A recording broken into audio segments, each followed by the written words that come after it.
ਵਾਹਿਗੁਰੂ ਜੀ ਕਾ ਖਾਲਸਾ श्री वाहिगुरु जी की फतेह। जो लोग कहते हैं कि बाणी पढ़न नाल कुछ नहीं हुंदा, बाणी जीव की जिंदगी नूं बदलण दी शक्ति रखती है। गुरुद्वारा साहिब की सेवा चल रही सी। पिंड तूत कलां तो कावल सिंह नां दा एक व्यक्ति बाबा जी दे सेवा विच हाज़र होया। इंज कह लईए कि दुनिया दा कोई भी नशा ऐसा नहीं जिहड़ा वो ना वरतदा होवे। जिथे इन्हां नशियां दा सेवन होण लग पवे उत्थे घर दी दशा अते शरीर दे कर्मां दा अंदाजा लाउणा कोई औखा नहीं है। काबल सिंह ने बाबा जी पास ठहर के श्री गुरु ग्रंथ साहिब जी दी संथ्या लैण दी इच्छा प्रगट कीती। इसे ही पिंड दा एक होर व्यक्ति जिस दा नाम प्रीतम सिंह सी, उंज उसनूं सारे शाह जी करके सददे सन। सहजधारी सी पर गुरु घर दा प्रेमी सी। शरीर करके ते माया करके समय समय गुरु घर दी सेवा करदा रहिंदा सी। बाबा जी नाल प्रेम होण कारण वो अक्सर गुरुद्वारा साहिब आउंदा जांदा रहिंदा। काबल सिंह नूं बाबा जी पास खड़ा देख के झट कोल आ खड़िया। काबल सिंह अजे गुरुद्वारा साहिब टिक के संथ्या लैण परथाएं बेनती कर रहा सी। उसने बाबा जी नूं जो बेनती कीती सुन के शाह जी बोल उठे कि बाबा जी देखियो किते इस शख्स नूं अपने कोल ना रख लेना, इसने तां तुहाडे भांडे भी चुक के वेच आउणे हन। बाबा जी शाह जी दी गल सुन के कहण लगे कि शाह जी तुहाडी निगाह विच दुनिया दा कोई ऐसा बंदा है जिसने कदे कोई गलती ना कीती होवे अते उस विच कोई औगण ना होवे। संसार विच सारी दुनिया ही इस तरह दी है। भूलण विच क्या सब कोई, करता आप ना भूले। करता अपने जीवां तो नहीं भुलदा, जीव भुल जांदे हन। साडे सारियां विच औगण हन, तद ही सानू इस संसार विच जन्म लेना पिया है। जदों औगण मुक गए उस वेले तां जीव ने ब्रह्म रूप हो जाना है। गुरु घर तां चोरां जारां ठग्गां धाड़वियां नूं साध बना दिंदा है। जे तुहाडे कहण अनुसार ਇਹ ਭਾਂਡੇ ਵੀ ਵੇਚ ਦੇਵੇਗਾ ਤਾਂ ਸਤਿਗੁਰ ਜੀ ਹੋਰ ਭੇਜ ਦੇਣਗੇ। ਤੁਸੀਂ ਚਿੰਤਾ ਨਾ ਕਰੋ। ਸਰਦਾਰ ਕਾਬਲ ਸਿੰਘ ਜੀ ਨੂੰ ਬਾਬਾ ਜੀ ਨੇ ਇਜਾਜ਼ਤ ਦੇ ਦਿੱਤੀ ਕਿ ਜਿਸ ਵੇਲੇ ਤੁਹਾਨੂੰ ਵਿਹਲ ਹੋਵੇ ਤੁਸੀਂ ਗੁਰਬਾਣੀ ਦੀ ਸੰਥਿਆ ਲੈ ਲਿਆ ਕਰੋ ਅਤੇ ਬਾਕੀ ਸਾਰਾ ਦਿਨ ਪੂਰੀ ਤਨਦੇਹੀ ਨਾਲ ਸੇਵਾ ਕਰਿਆ ਕਰੋ। ਜਿਸ ਵੇਲੇ ਬਾਬਾ ਜੀ ਨੇ ਆਪਣੇ ਨਿਯਮ ਤੋਂ ਵਿਹਲੇ ਹੋਣਾ 5 ਇਸ਼ਨਾਨਾ ਕਰ ਕਾਬਲ ਸਿੰਘ ਨੇ ਗੁਰਬਾਣੀ ਦੀ ਸੰਥਿਆ ਕਰ ਲੈਣੀ। ਥੋੜੇ ਸਮੇਂ ਬਾਅਦ ਹੀ ਸੰਥਿਆ ਪੂਰੀ ਕਰਕੇ 1-2 ਸਹਿਜ ਪਾਠ ਕਰ ਲਏ। ਹੁਣ ਸਰਦਾਰ ਕਾਬਲ ਸਿੰਘ ਉਹ ਪਹਿਲੇ ਵਾਲਾ ਕਾਬਲ ਸਿੰਘ ਨਹੀਂ ਰਿਹਾ ਸੀ।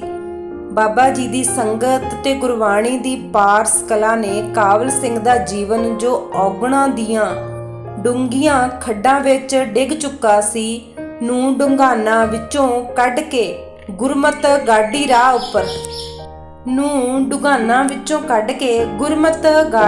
ਉੱਪਰ ਤੋਰ ਦਿੱਤਾ ਸੀ ਅਤੇ ਇਹ ਕਾਬਲ ਸਿੰਘ ਗੁਰਮਤ ਨੂੰ ਧਾਰਨ ਦੇ ਕਾਬਲ ਹੋ ਚੁੱਕਾ ਸੀ।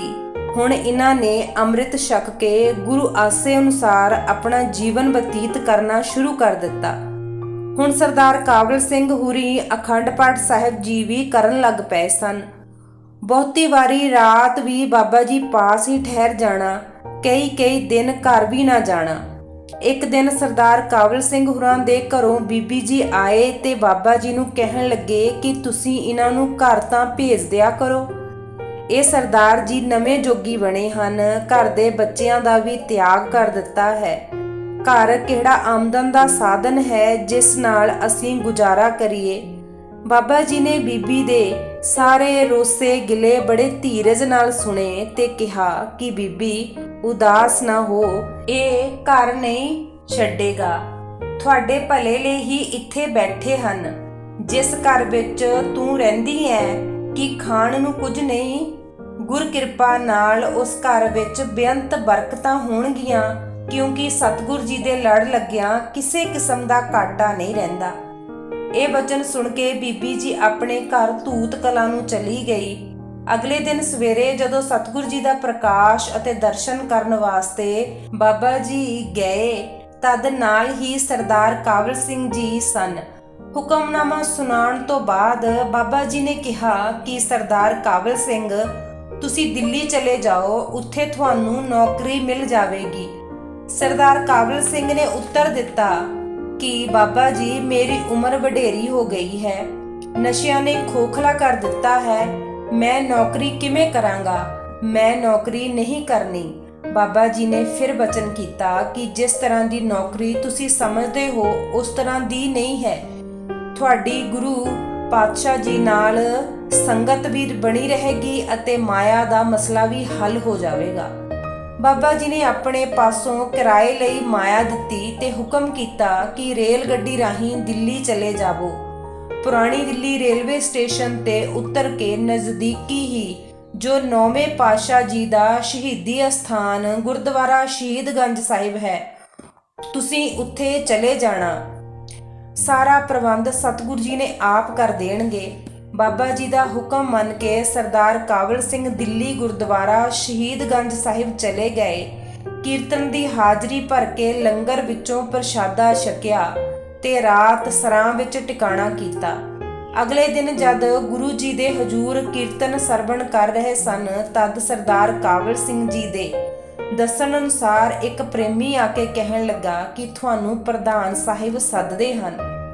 ਸਤਿਗੁਰੂ ਜੀ ਨੂੰ ਨਮਸਕਾਰ ਕਰਕੇ ਸਰਦਾਰ ਕਾਬਲ ਸਿੰਘ ਜੀ ਨੇ ਪ੍ਰਧਾਨ ਸਾਹਿਬ ਪਾਸ ਚਲੇ ਗਏ।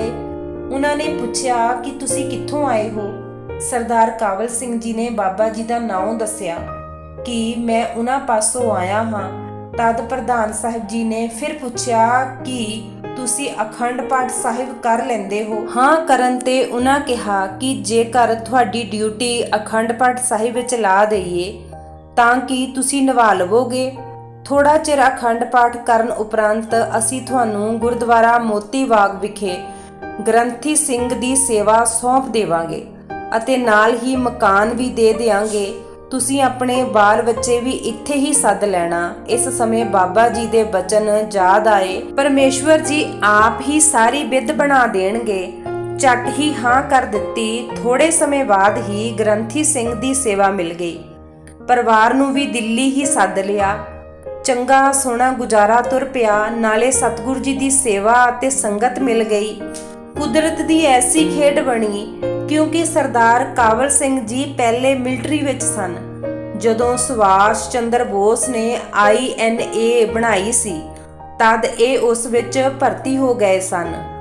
ਉਸ ਕਰਕੇ ਇਹਨਾਂ ਨੂੰ ਫਰੀडम ਫਾਈਟਰ ਦੀ ਪੈਨਸ਼ਨ ਲੱਗ ਗਈ ਅਤੇ ਨਾਲ ਹੀ ਕਾਫੀ ਸਾਰੀ ਮਾਇਆ ਜੋ ਪਿਛਲੇ ਬਕਾਏ ਦੇ ਰੂਪ ਵਿੱਚ ਸੀ ਉਹ ਵੀ ਮਿਲ ਗਈ, ਜਿਸ ਕਰਕੇ ਉਹ ਪਰਿਵਾਰ ਜੋ ਕਦੀ ਕੱਪੜੇ ਤੋਂ ਵੀ ਔਖਾ ਸੀ, ਰੋਟੀ ਤੋਂ ਵੀ ਔਖਾ ਸੀ, ਸਤਿਗੁਰ ਜੀ ਦੇ ਲੜ ਲੱਗਣ ਅਤੇ ਮਹਾਪੁਰਸ਼ਾਂ ਦੀਆਂ ਅਸੀਸ ਸਦਕਾ ਮਾਇਆ ਵਿੱਚ ਖੇਡਣ ਲੱਗ ਪਿਆ। ਜਲਦੀ ਹੀ ਬੱਚੇ ਵੀ ਤਕੜੇ ਹੋ ਗਏ ਅਤੇ ਆਪੋ ਆਪਣੇ ਕੰਮਾਂ ਉੱਪਰ ਲੱਗ ਪਏ। ਸਰਦਾਰ ਕਾਬਲ ਸਿੰਘ ਹੁਰਾਂ ਦੀ ਪੁਸ਼ਾਕ ਅਤੇ ਸ਼ਖਸੀਅਤ ਨੂੰ ਦੇਖ ਕੇ ਕੋਈ ਵੀ ਕਿਆਫਾ ਨਹੀਂ ਲਗਾ ਸਕਦਾ ਕਿ ਕਿਸੇ ਸਮੇਂ ਇਹ ਗੁਰਮੁਖ ਇਸ ਤਰ੍ਹਾਂ ਦੇ ਰਸਾਤਲ ਵਿੱਚ ਜੀਵਨ ਬਤੀਤ ਕਰਦੇ ਹੋਣਗੇ। ਸਰਦਾਰ ਕਾਬਲ ਸਿੰਘ ਬਾਬਾ ਜੀ ਦੇ ਪਿਆਰ ਅਤੇ ਆਪਣੀ ਪਿਛਲੀ ਜ਼ਿੰਦਗੀ ਨੂੰ ਯਾਦ ਕਰਦੇ ਸਨ ਤਾਂ ਕਹਿੰਦੇ ਸਨ ਕਿ ਗੁਣਾਂ ਵਾਲਿਆਂ ਨੂੰ ਤਾਂ ਸਾਰੇ ਹੀ ਪਿਆਰ ਅਤੇ ਸਤਿਕਾਰ ਦਿੰਦੇ ਹਨ, ਪਰ ਧੰਨ ਸਨ ਬਾਬਾ ਜੀ ਜੋ ਔਗਣਾਂ ਨਾਲ ਭਰਪੂਰ ਜੀਵਾਂ ਨੂੰ ਵੀ ਆਪਣੇ ਪਿਆਰ ਦੀ ਗਲਵੰਗੜੀ ਵਿੱਚ ਲੈ ਕੇ ਮਨੂਰ ਹੋਏ ਜੀਵਾਂ ਨੂੰ ਕੰਚਨ ਬਣਾ ਦਿੰਦੇ ਸਨ। ਇਹ ਵਿਥਿਆ ਦੱਸਦੇ ਕਈ ਵਾਰ ਉਹ ਭੁੱਬਾਂ ਮਾਰ ਕੇ ਵੈਰਾਗ ਵਿੱਚ ਰੋਣ ਵੀ ਲੱਗ ਪੈਂਦੇ ਸਨ। ਇਹ ਸੀ ਸਰਦਾਰ ਕਾਬਲ ਸਿੰਘ ਜੀ ਦਾ ਜੀਵਨ ਜੋ ਗੁਰਮਤਿ ਨਾਲ ਬਾਬਾ ਜੀ ਦੇ ਲੜ ਲੱਗ ਕੇ ਸਵਰਗ ਵਰਗਾ ਬਣ ਗਿਆ ਸੀ। ਤੇ ਇਹ ਹੈ ਨਾਮ ਤੇ ਬਾਣੀ ਦਾ ਅਸਰ ਜੋ ਜ਼ਿੰਦਗੀ ਨੂੰ ਬਦਲ ਕੇ ਰੱਖ ਦਿੰਦਾ ਹੈ। ਵਾਹਿਗੁਰੂ ਜੀ ਕਾ ਖਾਲਸਾ, ਵਾਹਿਗੁਰੂ ਜੀ ਕੀ ਫਤਿਹ।